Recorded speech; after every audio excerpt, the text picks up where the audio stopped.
Hello दोस्तों, नमस्ते। आप सभी का हमारे चैनल में स्वागत है। आज हम करेंगे practice set 6 UP TGT PGT से संबंधित। तो प्रैक्टिस सेट कौन सा ये हमारा 6 है। इससे पहले 5 प्रैक्टिस सेट डाल चुकी, तो आप हिंदी साहित्य ज्ञान टिरी चैनल पे देख लीजिए। तो यहाँ पे आपको प्रैक्टिस सेट मिल जाएगा। यूजीसी नेट का कंप्लीट यूनिट वाइज सारा कंटेंट उपलब्ध है जो आपके लिए महत्वपूर्ण है। स्टार्ट करते हैं। क्वेश्चन नंबर 1, अपभ्रंश भाषा का काल लगभग कब से कब तक माना जाता है? तो अपभ्रंश काल जो समय है वो है 500 से 1000 ईस्वी। भारतीय आर्य भाषा के विकास में प्राकृत के बाद और आधुनिक भाषाओं से पहले के काल को अपभ्रंश काल कहा जाता है। निम्नलिखित में से कौन सा सुमेलित है? सोरसैनी राजस्थानी गुजराती, मागधी बिहारी उड़िया, पैसाची पंजाबी लहदा या उपरोक्त सभी? तो राइट आंसर है उपरोक्त सभी। ये सभी विकल्प सही हैं क्योंकि दी गई भाषाएं अपनी संबंधित अपभ्रंश शैलियों से ही विकसित हुई हैं। किस शताब्दी में रचित हिंदी के प्रथम साहित्य काव्य के रूप में मान्य पृथ्वीराज रासों में भी इसकी अवहट्ठ के दर्शन होते हैं? 10वीं में, 11वीं में, 12वीं में, 13वीं में? तो राइट आंसर है 13वीं में।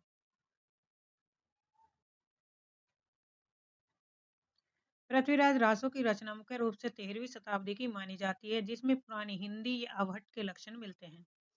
निम्नलिखित में से कौन सा हिंदी भाषी प्रदेश नहीं है? राजस्थान, महाराष्ट्र, मध्य प्रदेश या उत्तर प्रदेश? तो राइट आंसर होगा महाराष्ट्र। महाराष्ट्र एक मराठी भाषा राज्य है, जबकि बाकी तीनों क्या हैं? हिंदी भाषी क्षेत्र हैं। हिंदी क्षेत्र में हिंदी की मुख्यतः कितनी उपभाषाएं हैं? 2, 5, 8 या 10? तो राइट आंसर होगा 5। 5 कौन कौन सी उपभाषाएं हैं? पश्चिमी हिंदी, पूर्वी हिंदी, राजस्थानी, बिहारी और पहाड़ी। निम्न को सम्मिलित करना। तो ये मिले हुए हैं।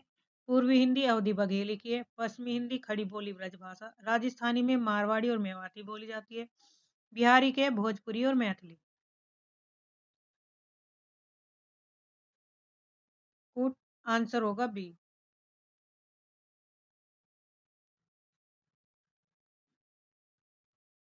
प्रारंभ में हिंदी शब्द का प्रयोग किसके लिए होता है? हिंदी, उर्दू, उपयुक्त दोनों के लिए, इनमें से कोई नहीं? तो राइट आंसर होगा ए और बी, दोनों के लिए होता था। शुरुआती दौर में हिंदी या हिंदवी शब्द का प्रयोग यहाँ की आम बोलचाल की भाषा के लिए होता था, जिसमें बाद में हिंदी और उर्दू दोनों समाहित हैं।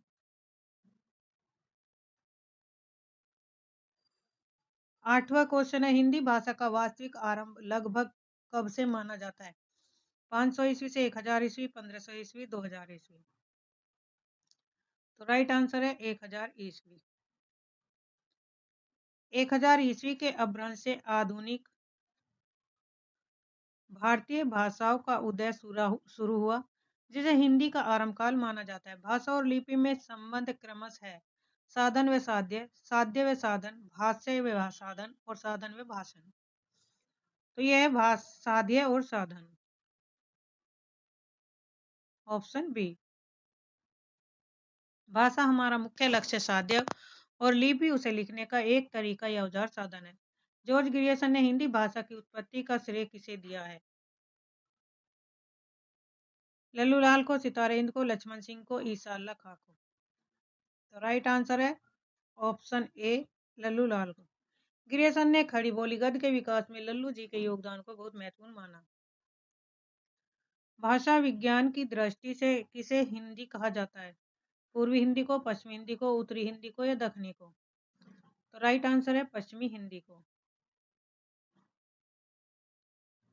भाषा विज्ञान के अनुसार जिसे हम आज मानक हिंदी कहते हैं, वह मूल रूप से पश्चिमी हिंदी की खड़ी बोली पर आधारित है।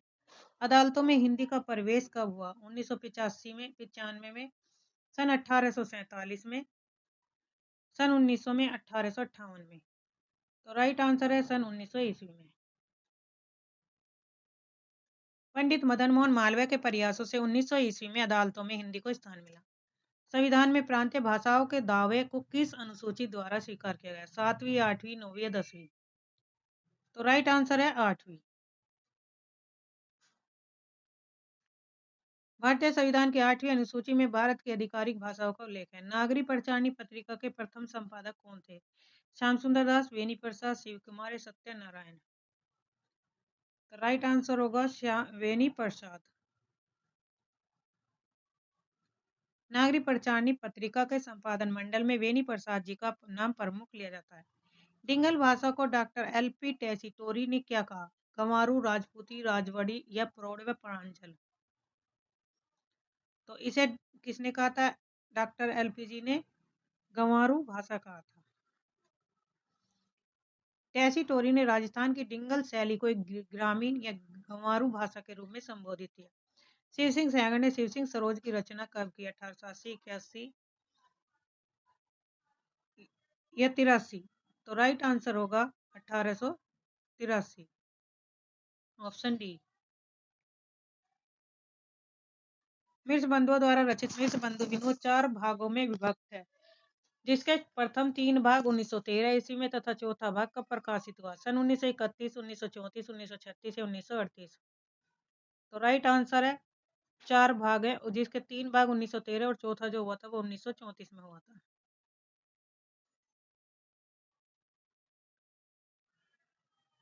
किस वर्ष एशियाटिक सोसाइटी ऑफ बंगाल की पत्रिका के विशेषांक के रूप में जॉर्ज गिरिसन द्वारा रचित the modern vernacular literature of Hindustan का प्रकाशन हुआ? 1883, 1885, 1880, 1880? 88। तो राइट आंसर होगा 1888। यह ग्रंथ हिंदी साहित्य के इतिहास का पहला व्यवस्थित ढांचा माना जाता है। हिंदी साहित्य इतिहास की परंपरा में सर्वोच्च स्थान आचार्य रामचंद्र शुक्ल द्वारा रचित किस रचना को प्राप्त है? अच्छा, प्रश्न यह अधूरा है। हिंदी साहित्य का इतिहास।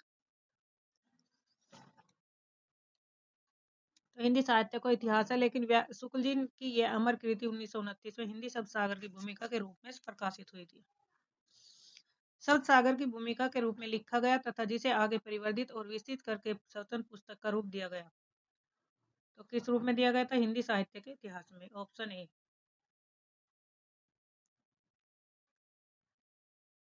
आचार्य रामचंद्र शुक्ल ने इसे पहले 1929 में हिंदी शब्द सागर की भूमिका के रूप में लिखा था, जिसे बाद में एक स्वतंत्र पुस्तक हिंदी साहित्य के इतिहास के रूप में प्रकाशित किया। निम्न में से कौन सुमेलित नहीं है? डॉक्टर नगेंद्र रीति काव्य की भूमिका, डॉक्टर भगीरथ मिश्र हिंदी काव्य शास्त्र का इतिहास, डॉक्टर विजेंद्र स्नातक राधा बल्लभ संप्रदाय सिद्धांत और साहित्य, श्री विश्वनाथ मिश्र हिंदी वीर काव्य। तो कौन सुमेलित नहीं है? तो राइट आंसर होगा श्री विश्वनाथ प्रसाद मिश्र हिंदी वीर काव्य। हिंदी वीर काव्य डॉक्टर टीकम सिंह तोमर की प्रसिद्ध रचना है और विश्वनाथ प्रसाद की ये नहीं है। तो हिंदी वीर काव्य किसकी रचना है? टीकम सिंह तोमर की। 21 का है, निम्नलिखित में से कौन सा सुमेलित नहीं है? श्री चंद्रकांत बाली पंजाब प्रांतीय हिंदी साहित्य का विकास, टीकम सिंह तोमर का हिंदी वीर काव्य है, डॉक्टर नलिन विलोचन का दर्शन है, सियाराम तिवारी का है हिंदी साहित्य का अतीत। तो ये कथन गलत है। हिंदी साहित्य का अतीत किसका है? विश्वनाथ त्रिपाठी मिश्र का। तो right answer option D. Hindi साहित्य का अतीत के लेखक आचार्य विश्वनाथ प्रसाद मिश्र हैं। निम्न में से कौन सा सुमेलित नहीं है? वीर काल विश्वनाथ प्रसाद मिश्र, आदिकाल हजारी प्रसाद द्विवेदी, डॉक्टर साहब, अपभ्रंश काल धीरेन्द्र वर्मा, चंद्र शर्मा गुलेरी, वीर गाथा काल गिरीशन। वीर गाथा काल किसका है? शुक्ल जी का है। यह कथन ऑप्शन डी गलत है। वीर गाथा काल नाम आचार्य शुक्ल ने दिया था और जॉर्ज गिरियसन ने आदिकाल को चारण काल कहा। निम्नलिखित में कौन सुमेलित नहीं है? चारण काल गिरियसन ने, संधि और चारण रामकुमार वर्मा ने, वीर गाथा काल रामचंद्र शुक्ल ने, वीर काल राहुल शर्क थे। तो यह कथन गलत है, ऑप्शन डी। वीर काल राहुल शंकरतय ने आदिकाल को सिद्ध सामंत काल कहा और वीर काल नाम विश्वनाथ प्रसाद मिश्र ने दिया था। जैन कवियों ने अपने मत के प्रचार हेतु अपनी रचनाएं निम्न में से किस शैली में लिखी? रास, फागु, चरित या उपयुक्त सभी? तो राइट आंसर होगा उपयुक्त सभी। जैन साहित्य में रास, फागु और चरित काव्य शैलियों का भरपूर प्रयोग अपने धार्मिक और नैतिक संदेशों को पहुंचाने के लिए किया गया। नाथ पंथ ने अपने साहित्य की रचना निम्न में से किसमें की? साखी, पद और ए बी सी दोनों। तो राइट आंसर है दोनों।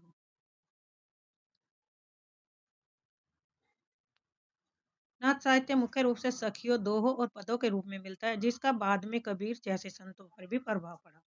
नाथ पंथ के अनुसार नाथों की संख्या कितनी मानी गई है? 9।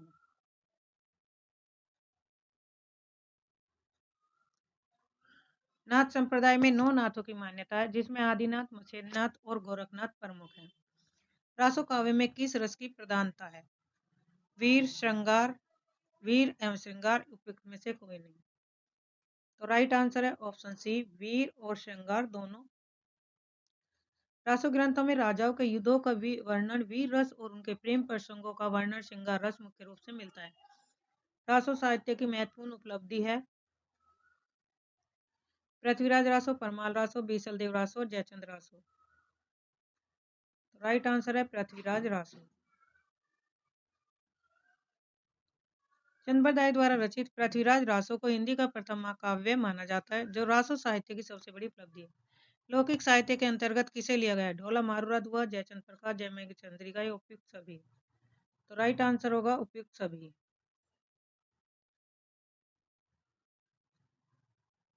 ये सभी रचनाएं धार्मिक और वीर गाथात्मक होने के साथ साथ लोक प्रचलित कथा और शैली पर आधारित है।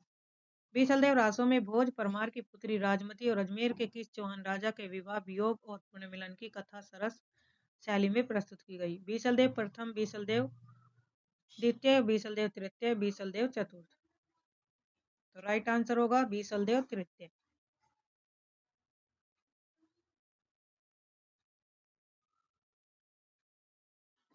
निम्नलिखित में से सुमेलित बताना है। पृथ्वीराज रासो चंद्रबरदाई का, बीसलदेव रासो सालीबद्ध सूरी, यही क्या गलत है? बीसलदेव किसकी है? सालीबद्ध सूरी की रचना नहीं है। परमाल रासो जगनिकी श्रावकाचार्य देवसेन की। बीसलदेव है नरपति नाल की। सालीबद्ध सूरी ने भरतेश्वर बाहुबली लिखी थी। अद्वैत संप्रदाय से शंकराचार्य, श्री संप्रदाय के रामानुचार्य, ब्रह्म संप्रदाय माधवाचार्य, उपरोक्त सभी। तो राइट आंसर होगा उपरोक्त सभी। सभी सुमेलित हैं और ये सभी भक्ति काल के उदय के पहले के दार्शनिक संप्रदाय हैं। सुमेलित करना है हंस संप्रदाय, निम्बार्काचार्य, बल्लम संप्रदाय, बल्लभाचार्य, रुद्र संप्रदाय, विष्णु स्वामी गौड़ीय संप्रदाय, चैतन्य। तो कौन सा इसमें सुमेलित करना है? राइट आंसर होगा ए का 1, बी का 2, सी का 3 और बी का 4। तो मिलान चाहिए। सूफी काव्य की निम्न में से कौन सी विशेषता नहीं है? अवधी भाषा, दोहा, चौपाई छंद, मसनवे फारसी या वीरस प्रधान। तो राइट आंसर होगा वीरस प्रधान।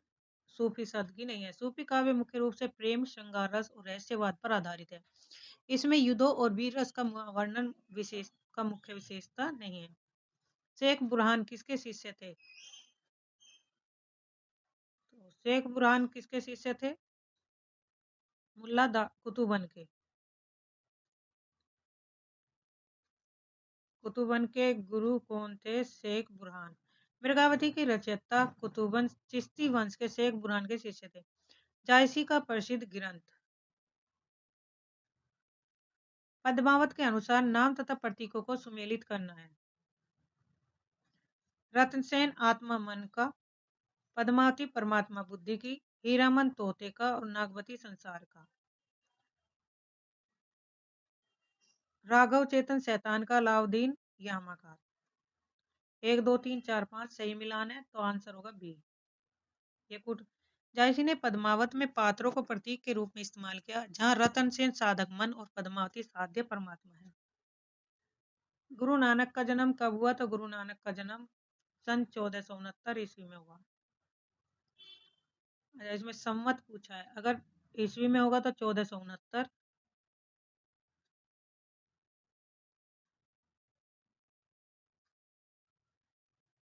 1469 और संवत है 1526। Option B. गुरु नानक देव जी का जन्म कार्तिक पूर्णिमा को तलवंडी नानक साहब में हुआ। विकल्प में दिए गए वर्ष अक्सर संवत के हिसाब से पूछे जाते हैं। कबीर थे निराकारवादी, एकेश्वरवादी, वे भी दोनों। तो राइट आंसर होगा ए बी दोनों। कबीरदास जी मूर्ति पूजा के विरोधी थे और एक निराकार बिना रूप वाले ईश्वर में विश्वास करते थे। निराकार का मतलब जिसका कोई आकार न हो। रैदास के गुरु कौन हुए? तो रैदास के गुरु हुए रामानंद।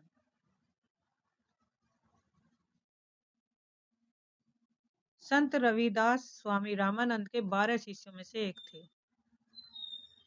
जायसी द्वारा रचित पद्माकर में कहाँ के राजा रतन सेन और सिंगल द्वीप की राजकुमारी पद्मिनी का प्रेम प्रसंग वर्णित है? काशी का, चित्तौड़ का, अजमेर का, चंदनगर का। तो राइट आंसर है चित्तौड़ का।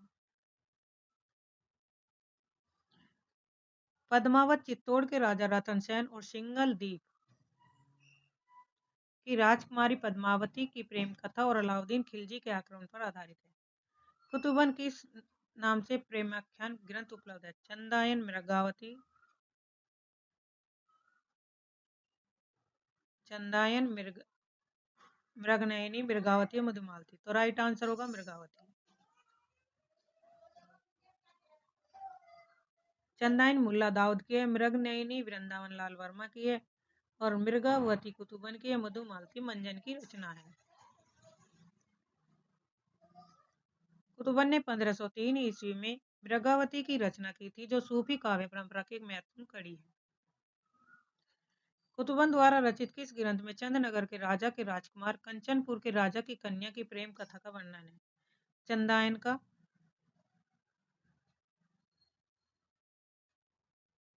मृगनयनी का, मृगावती का या मधुमालती का? तो राइट आंसर है मृगावती का। मृगावती काव्य में राजकुमार और मृगावती के प्रेम विरह और अंत मिलन की कथा का वर्णन है।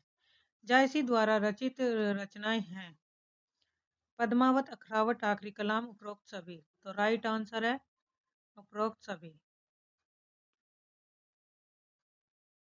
मलिक मोहम्मद जायसी की ये तीनों प्रमुख रचनाएं अखरावट में वर्णमाला के अक्षरों के माध्यम से सिद्धांत समझाए गए। निम्न सुमेलित कीजिए। मुल्ला दाऊद चंदायन की, कुतुबन मृगावती की, मंजन मधुमालती की, जायसी पद्मावती। सही सुमेलित है। ए का 4, बी का 3, सी का 2 और डी का 1 कूट है। ये सभी मध्यकालीन सूफी कवि और उपस्थित रचनाएं हैं। बल्बाचार्य के पुत्र विठल नाथ ने अपने पिता के 4 तथा अपने 4 शिष्यों को लेकर एक मंडली गठित की, जिसे कहा गया अष्टाप कवि।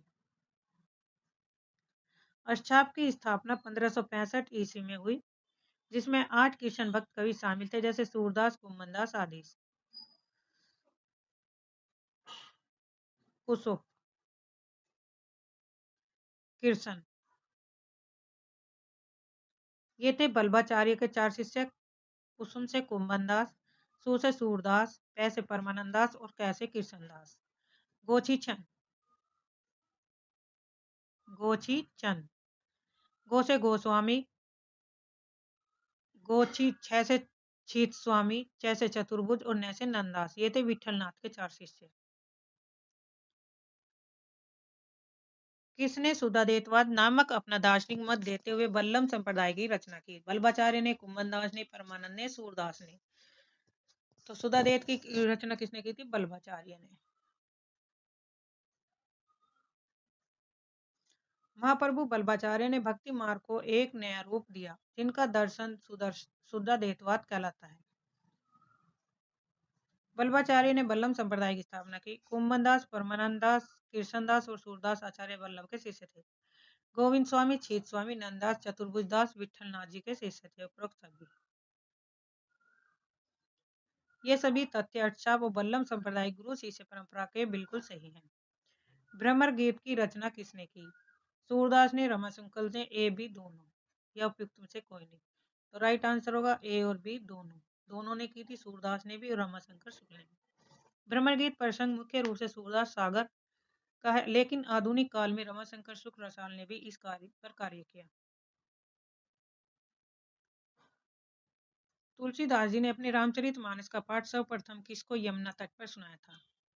सूरदास ने, कृष्णदास ने, रसखान ने, गोविंद स्वामी ने। तो राइट आंसर है रसखान ने।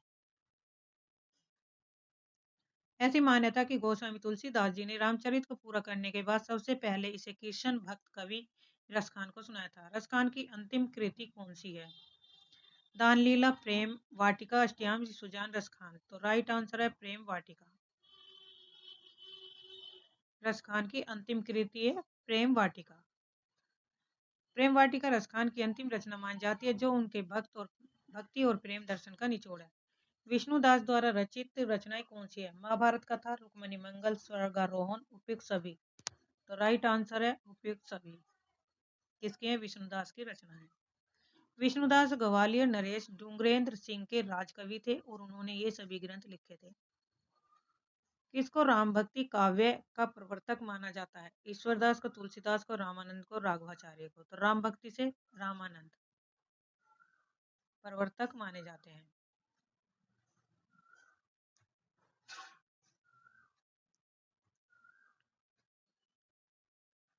कवि स्वामी रामानंद ने ही उत्तर भारत में राम भक्ति का प्रचार किया और भक्ति मार्ग को सभी वर्गों के लिए खोल दिया। रामानंद ने किससे दीक्षा ग्रहण की थी? ईश्वर, बल्लभाचार्य, राघवाचार्य, विश्वनाथ से। तो राइट आंसर होगा राघवाचार्य से।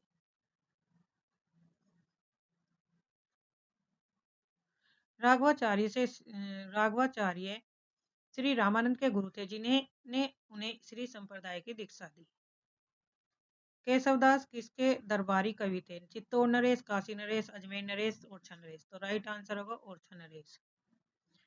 आचार्य केशवदास ओरछा के राजा इंद्रजीत सिंह के दरबारी कवि और उनके गुरु भी थे। सेनापति के गुरु थे नाभादास, तुलसीदास, हीरामणि दीक्षित, नरहरि बाबा। तो राइट आंसर होगा हीरामणि दीक्षित। कवि सेनापति ने अपनी रचनाओं में हीरामणि दीक्षित को अपना गुरु बताया। कवि रत्नाकर किसकी रचना है? तो यह है सेनापति की। कवि रत्नाकर सेनापति की सबसे प्रसिद्ध रचना है, जिसमें ऋतु वर्णन बहुत ही सुंदर ढंग से किया गया है। रीति काव्य की निम्न में से कौन सी धारा प्रचलित है? रीतिबद्ध काव्य धारा, रीति मुक्त काव्य धारा, रीति सिद्ध, उपरोक्त सभी। तो इसमें उपरोक्त ये तीनों धाराएं हैं। रीति काल को इन तीन मुख्य धाराओं में बांटा है। रीतिबद्ध नियमों में बंधे हैं, रीति सिद्ध नियमों का प्रयोग करते थे और रीति मुक्त बंधनों का स्वतंत्र।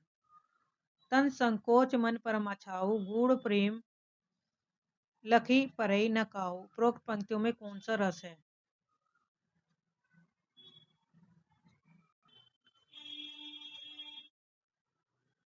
तन संकोच मन परम छाऊ, गूढ़ प्रेम लखी परई न काऊ। उपरोक्त पंक्तियों में कौन सा रस है? तो राइट आंसर है श्रृंगार रस। यहाँ प्रेम और संकोच की स्थिति का वर्णन है, जो श्रृंगार रस संयोग की पहचान है। मेरे हृदय के हर्ष हा, अभिमन्यु अब तू है कहाँ। उपरोक्त पंक्तियों में कौन सा रस है? तो दुख का है इसमें करुणा, करुण रस। इन पंक्तियों में शोक दुख का भाव प्रकट हो रहा है, इसलिए यहाँ करुण रस है। शोभित कर नवनीत मुख दधि लेप किए। उपरोक्त पंक्तियों में कौन सा रस है? तो यहाँ पे वात्सल्य रस। कान्हा जी के बाल स्वरूप की इसमें वर्णन किया गया है। यहाँ कृष्ण के बाल सुलभ चेष्टाओं का वर्णन, जहाँ बच्चे के प्रति प्रेम दिखाया जाता है, वहाँ वात्सल्य रस होता है। जिस प्रकार माँ बाप का अपने बच्चे के प्रति प्रेम होता है, तो वहां पर क्या होगा? वात्सल्य रस होगा। एक कहियो वर दे, भव भाव चाहिए चित, सुनी कहे को भोले भाव भाव चाहिए भीत। उपरोक्त पंक्तियों में कौन सा अलंकार है?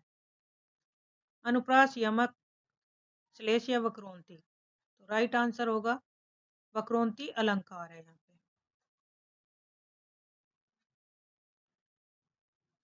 जब वक्ता की बात का श्रोता जानबूझकर दूसरा अर्थ निकाले, तो वहां वक्रोंती अलंकार होता है। यहाँ भव शब्द अर्थ के साथ चातुरता से खेला गया है। उदिति उदयगिरी मंच रघुवर बाल पतंग, विकसे संत सरोज हर्षे लोचन भ्रंग। उपयुक्त पंक्तियों में कौन सा अलंकार है? उपमा, रूपक, अपुनति या उत्प्रेक्षा। तो राइट आंसर होगा इसमें रूपक।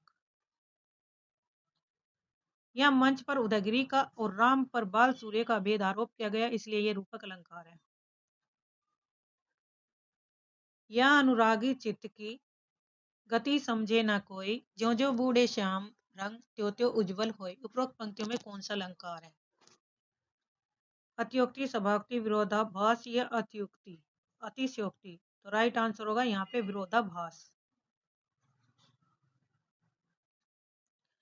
यहाँ विरोध न होते हुए भी विरोध दिख रहा कि काले रंग श्याम में डूबने से चीज सफेद उज्जवल कैसे हो रही है। वास्तव में इसका अर्थ कृष्ण की भक्ति में पवित्र होना है। राम राम जपू राम जपू बावरे, घोर भव नीर निधि नाम निज नाव रे। उपरोक्त पंक्तियों में कौन सा रस है? अद्भुत रस, भक्ति रस, करुण रस, शांत रस। तो राइट आंसर होगा शांत रस। इन पंक्तियों में संसार की नश्वरता और भगवान के नाम का उपदेश दिया गया है, जो वैराग्य और शांति की ओर ले जाता है। अक्सर इसे भक्ति रस भी माना जाता है, पर विकल्प के आधार पर शांत रस सटीक है। मन रे तन कागज का पुतला, लागे बूंदी विंसी जाए, छिन में गर्भ करे। क्यों इतना? उपयुक्त पंक्ति में कौन सा रस है? अद्भुत, भक्ति, करुण या शांत। तो राइट आंसर होगा शांत रस। शरीर की नश्वरता का ज्ञान होने पर मन में जो वैराग्य पैदा होता है, वह शांत रस का स्थायी भाव निर्वेद है। निम्न में से कौन सा कथन सही है? भूषण छत्रपति शिवाजी और पन्ना के राजा छत्रसाल बुंदेला के आश्रय में रहने वाले कवि है।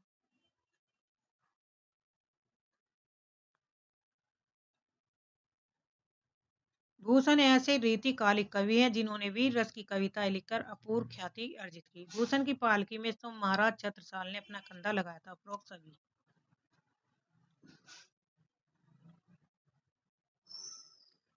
ये तीनों बातें ऐतिहासिक रूप से सत्य और महाकवि भूषण के गौरव को दर्शाती है। और अपनी प्रेमिका सुजान के विरह में उन्होंने उच्च कोटि का रीतिमुक्त काव्य रचा। बिहारी सत्य ग्रंथ का निर्माण किसकी प्रेरणा है? गाथा सप्तशती, अमरूक सप्तशती, आर्य सप्तशती। तो राइट आंसर होगा उपरोक्त सभी है। बिहारी ने इन तीनों संस्कृत और प्राकृत के ग्रंथों से प्रेरणा लेकर अपनी सत्सई के दो की रचना की थी। निम्न में से कौन सा रीतिमुक्त धारा के संगारी कवि थे जो दिल्ली के बादशाह मोहम्मद शाह के यहाँ मीर मुंशी थे और जाति से कायज थे? केशवदास, भूषण, घनानंद और बिहारी। तो राइट आंसर होगा घनानंद। घनानंद मोहम्मद शाह रंगीला के मीर मुंशी थे और अपनी प्रेमिका सुजान के विरह में उच्च कोटि का रीतिमुक्त काव्य रचा। लक्षण ग्रंथ का अभिप्राय इनमें से क्या है? महाकाव्य, चरित काव्य, काव्यांग निरूपक, प्रकृति परक। तो राइट आंसर होगा काव्यांग निरूपक ग्रंथ है। लक्षण ग्रंथ वे होते हैं जिनमें काव्य के अंगों जैसे रस, अलंकार, छंद आदि के लक्षण उदाहरण दिए जाते हैं। व्यंग्यार्थ कौमुदों के रचनाकार का क्या नाम है? गिरधर दास, प्रताप शाही, रघुनाथ या दूल्हे। तो राइट आंसर होगा प्रताप शाही की ये रचना है। कौन सी? व्यंग्यार्थ कौमुदी। राइट आंसर होगा प्रताप शाही रीति काल के प्रसिद्ध कवि हैं। व्यंग्यार्थ कौमुदी इनकी सबसे महत्वपूर्ण रचना मानी जाती है, जिसमें काव्य के अंगों का सुंदर विवेचन है। निम्न में से कौन सा भारतेंदु हरिश्चंद्र का अनुदित नाटक है? मुद्रा राष्ट्र, रत्नावली, सत्य हरिश्चंद्र। उपयोग सभी। तो ये सारे ही क्या है? अनुदित नाटक है। भारत तेंदु जी ने संस्कृत और अन्य भाषाओं के कई नाटकों का हिंदी में अनुवाद किया। ये तीनों ही उनके द्वारा अनुदित या रूपांतरित कृतियां हैं। नेक्स्ट क्वेश्चन है, निम्न में से कौन सा सुमेलित है? कुरुक्षेत्र रामधारी सिंह दिनकर की, भैरवी सोनलाल द्विवेदी, हल्दी घाटी सामने उपरोक्त सभी। निम्न में से कौन सी रचना रामधारी सिंह दिनकर द्वारा रचित नहीं है? उर्वशी है, रसमती है, रेणुका है, चित्रा नहीं है। चित्रा जयशंकर प्रसाद की रचना है, जबकि उर्वशी रश्मिरथी रेणुका राष्ट्र कवि दिनकर की प्रसिद्ध रचना है। निम्न में से वैदेही वन हरिओत जी की रचना नहीं है। वैदेही वनवास है, प्रिय प्रवास है, रस कलश है, बसंत वियोग नहीं है। बसंत वियोग अयोध्या सिंह उपाध्याय हरिओत की रचना।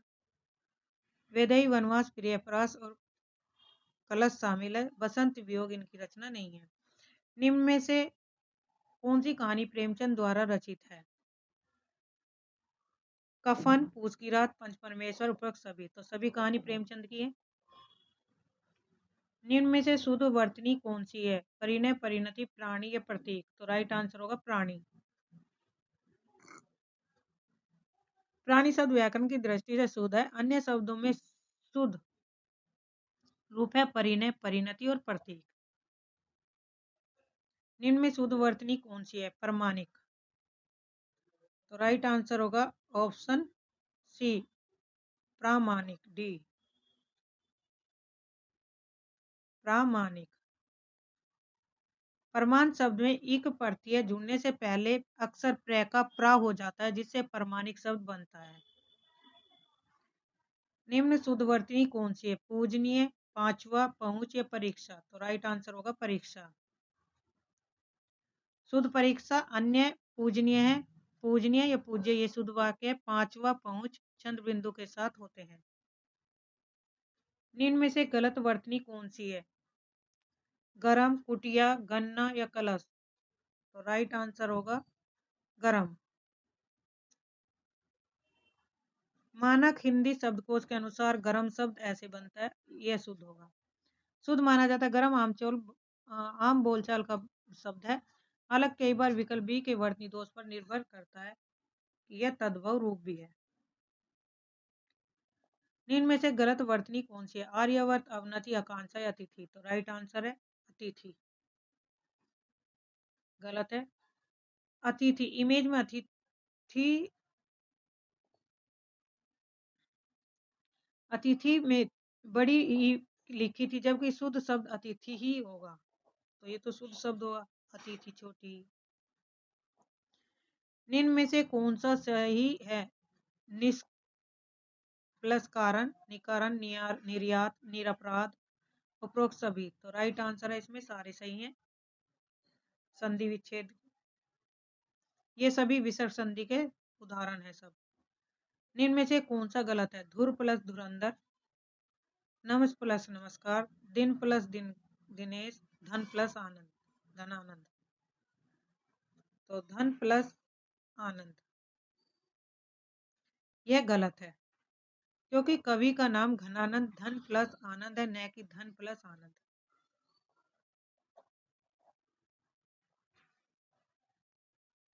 घ ऐसे बनता है और ध ऐसे बनता है, तो इसी के अंतर है। वागदान का निम्न में से कौन सा सही संधि विच्छेद है? वाग प्लस दान, वागदान, वकदान या वागदान? तो राइट आंसर होगा वाग प्लस दान। यह व्यंजन संधि है, यहाँ क अपने ही वर्ग के तीसरे वर्ण ग में बदल जाता है। देव्यगम शब्द का सही संधि विच्छेद होगा देव प्लस अगम, देव प्लस आगम, देवी प्लस आगम, देवी प्लस अगम। तो देव प्लस आगम, ऑप्शन बी सही है। देवी प्लस आगम यह यन स्वर संधि है, यहाँ बड़ी ई और आ मिलकर यह बन जाते हैं। तद्भव का शब्द संधि विच्छेद होगा तद प्लस भव। तो राइट आंसर ऑप्शन बी। व्यंजन संधि है, तय के बाद भय आने पर तय अपने वर्ग के तीसरे वर्ण में बदल जाता है। निम्न में से कौन सा बहुब्री समास है? लंबोदर, चंद्रशेखर, धर्मात्मा, उपयुक्त सभी? तो सभी है। लंबोदर, गणेश, चंद्रशेखर सिंह अर्थात धर्मात्मा ये सभी शब्द किसी विशेष अर्थ की ओर संकेत करते हैं। पंचवटी शब्द में कौन सा समास है? तो राइट आंसर होगा बहुब्री और द्विगु। तो इसमें ए बी दोनों कहीं कहीं बहुब्री भी माना जाता है, कभी कभी संख्या होने के कारण द्विगु और एक विशेष स्थान का नाम होने के कारण इसे बहुब्री भी माना जाता है। समास के मुख्यतः कितने भेद हैं? तो समास के मुख्य भेद हैं 6। हिंदी व्याकरण में समास के मुख्य भेद 6 हैं। अविभाज्य, तत्पुरुष, कर्मधारय, द्विगु, द्वंद्व और बहुब्री। निम्न में से किस शब्द में हर उपसर्ग लगा है? हरदम, हर बार, हर रोज? तो सभी में लगा हुआ है। पुस्तक शब्द का बहुवचन क्या होगा? पुस्तकें, पुस्तकों, पुस्तकें, पुस्तकिया? तो राइट आंसर होगा ऑप्शन सी, पुस्तकें। केला शब्द का बहुवचन क्या होगा? केले।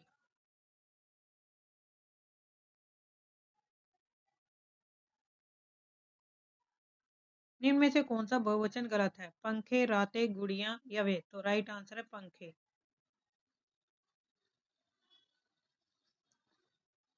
पंख का बहुवचन पंख ही रहता है या वाक्यों में पंखों का प्रयोग होता है? पंखे गलत रूप है। हाय ईश्वर, मेरे भाग्य में असफलता ही लिखी थी। इस वाक्य में रिक्त स्थान पर कौन सा चिन्ह आएगा? तो इसमें आएगा विस्मादि बोधक, ऑप्शन सी। राजा शब्द का विपरीत शब्द होगा गरीब, प्रजा, राजा प्रजा। राजा का विपरीत शब्द प्रजा। रानी उसका लिंग परिवर्तन है, विलोम नहीं। गिरा हुआ के लिए एक शब्द होगा प्राथी, पाथे, पतित या प्रेषित। तो राइट आंसर होगा पतित। जो अपने स्थान या नैतिक मूल्य से गिर गया हो उसे पतित कहा गया। इनमें से कौन सा सुमेलित है? अंश का अर्थ है भाग, अंश माने कंधा, अंश माने किरण, उपरोक्त सभी। ये सभी शब्द युगम सही है। अंश का अर्थ हिस्सा है। अंश संस्कृत में कंधे को कहते हैं और अंश का अर्थ किरण जैसे अंशुमाली यानी सूर्य होता है। निम्न में से कौन सा सुमेलित नहीं है? डूब मरना, बहुत लज्जित होना, डींगे हाँकना, सेखे भगाना, टांग अड़ना, व्यर्थ में दखल देना, ठोकरे खाना, पास पैसा न होना। तो राइट आंसर होगा ऑप्शन डी। ठोकरे खाने का सही अर्थ है कष्ट सहन या धक्के खाना होता है। पैसे न होने के लिए हाथ तंग होना जैसे मुहावरे इस्तेमाल होते हैं। चल बसना मुहावरे का अर्थ है चल देना, भाग जाना, मर जाना। तो राइट आंसर है मर जाना। जहां चाह वहां राह, इच्छा हो तो काम करने का रास्ता निकल आता है। जहां फूल वहां कांटे, अच्छाई के साथ बुराई लगी रहती है। जहां गुड़ वहां मक्खिया, जहां आकर्षण होगा वहां लोग जमा होंगे। जहां देखे तवा पर रात वहीं गुजारी सारी रात। जहां कुछ प्राप्ति होती है वहीं लालची आदमी जम जाता है। तो राइट आंसर होगा ऑप्शन ए। 1 2 3 सही मिलान है। ये प्रसिद्ध लोकोक्तियां कहावतें सब सही हैं।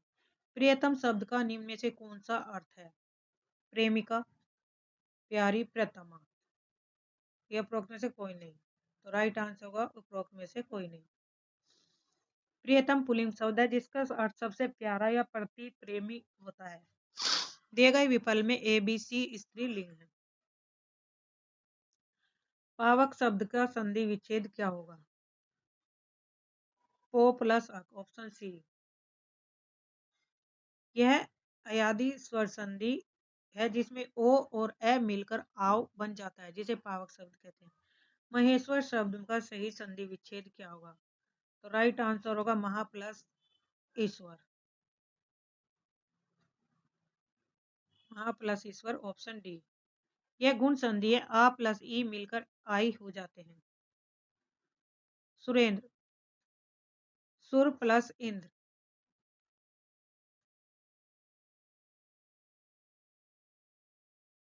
तो कौन सी संधि होगी? दीर्घ, गुण, वृद्धि या यन? तो इसमें होगी दीर्घ, गुण संधि सुरेंद्र में।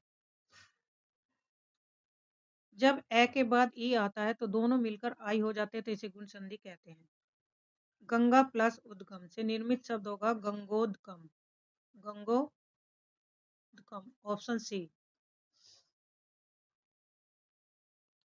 आ प्लस उ मिलकर ओ बन जाते हैं गुण संधि, इसलिए गंगा प्लस उद्गम गुण संधि का उदाहरण है। निम्न में से कौन सा युग्म गलत है?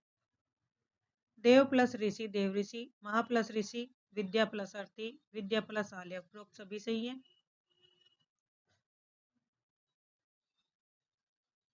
मुनि शब्द का पंचमी और षष्ठी विभक्ति में एक वचन रूप होगा मुनिये, मुनीना, मुने, मुनीम। तो 106 का सही राइट आंसर होगा मुनि, ऑप्शन सी। संस्कृत शब्द रूपों में इकारांत पुल्लिंग मुनिंग शब्द का पंचमी और षष्ठी एक वचन मुने होता है। पंचमी का भी और षष्ठी भी, छठी विभक्ति का भी। पति शब्द का पंचमी और षष्ठी विभक्ति में एक वचन रूप होगा पत्य, पत्ये, पत्यो या पतियो। तो राइट आंसर होगा पतियु। पति शब्द के रूप में मुनि से थोड़े अलग चलते हैं। इसका पंचमी और षष्ठी एक वचन पति होगा। सुधी शब्द का द्वितीय विभक्ति रूप में क्या होगा? सुधे, सुधीभ्य, सुधीसु और सुधियो। राइट आंसर होगा सुधी। सुधी बुद्धिमान शब्द का द्वितीय बहुवचन सुध्य बनता है। नदी सबका षष्ठी और सप्तमी विभक्ति में द्विवचन रूप नदो। Option C. इकारांत स्त्रीलिंग नदी शब्द का षष्ठी और सप्तमी द्विवचन नद होगा। अस्मत् शब्द का प्रथमा विभक्ति में बहुवचन रूप एम, आवाम, माम, वयम। तो राइट आंसर होगा वयम। अस्मत् का अर्थ है मैं और हम के रूप में, प्रथमा में एम मैं, आवाम हम दोनों, वयम हम सब। निम्न में से कौन सा सुमेलित है? संधिताम आचार, क्षीरम खीर, ओदनम भात, सूप दाल। तो राइट आंसर है ऑप्शन सी संधिताम आचार। संस्कृत में आचार को संधा नाम कहते हैं। क्षीरम को खीर, ओदनम चावल और भात, सूप और दाल रसा सही है।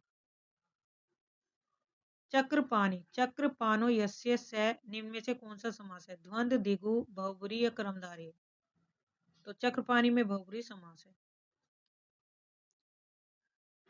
जिसका विग्रह किसी तीसरे व्यक्ति भगवान विष्णु की ओर इशारा करे वहां बहुब्रीहि समास होता है।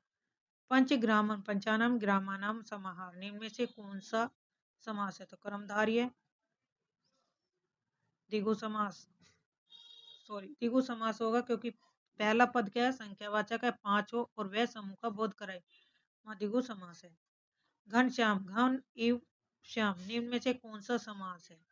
विशेषण पूर्व पद कर्मधारय, उपमान पूर्व पद कर्मधारय, ये भी दोनों। तो राइट आंसर है उपमान धर्म पूर्व कर्मधारय। यहाँ कृष्ण कृष्ण की तुलना घन बादल से की गई है। चूंकि उपमान बादल पहले आया है इसलिए यह उपमान पूर्व पद कर्मधारय है। राजपुरुष, रागपुरुष निम्न में से कौन सा समास है? चतुर्थ तत्पुरुष समास, पंचमी तत्पुरुष, षष्ठी तत्पुरुष समास, सप्तमी। तो राइट आंसर होगा षष्ठी। Option C. राग पुरुष का अर्थ है राजा का पुरुष। यहाँ का संबंध कारक का लोप हो रहा है जो कि षष्ठी विभक्ति का पहचान है। तुम्हें पढ़ना चाहिए। इस वाक्य में पट धातु किस लकार में है? विधिलिंग लकार में। Option A. संस्कृत व्याकरण में चाहिए के अर्थ में प्रार्थना उपदेश देने के लिए विधिलिंग लकार का प्रयोग किया जाता है। रघुवंश महाकाव्य में किस वंश के राजा का वर्णन है? सूर्यवंशी, चंद्रवंशी, यदुवंशी, इक्ष्वाकु वंशी। कालिदास रचित इक्ष्वाकु रघुवंश, इक्ष्वाकु वंश जिसे सूर्यवंशी कहा जाता है, 31 राजाओं का उसमें वर्णन है। मेघदूतम में कितने खंड है? 4, 2, 5, 3। तो राइट आंसर है 2। महाकवि कालिदास के मेघदूत के 2 भाग है, पूर्व में, उत्तर में। भारवी का वास्तविक नाम क्या है? श्री प्रसाद, भैरव, दामोदर, घनश्याम। तो राइट आंसर है दामोदर।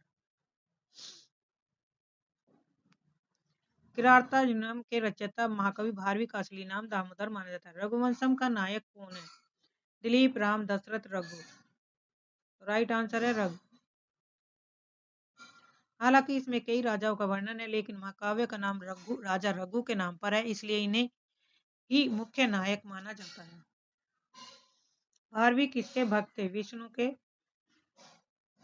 राम के, शिव के, ब्रह्मा के। तो राइट आंसर होगा शिव के। महाकवि भारवी भगवान शिव के अनन्य भक्त थे। उनकी रचना किरातार्जुनीयम का मुख्य कथानक भी शिव और अर्जुन के युद्ध पर आधारित है। हितम मनोहारी चय दुर्लभ वच्च पंक्ति किस कवि की है? तो राइट आंसर है भारवी की। यह बहुत प्रसिद्ध सूक्ति है जिसका अर्थ है हितकारी और मन को प्रिय लगने वाले वचन दुर्लभ होते हैं। यह भारवी के किरातार्जुनीयम से ली गई है। दूत वाक्यम के नांदी पाठ में निम्नलिखित में से किसकी स्तुति की गई है?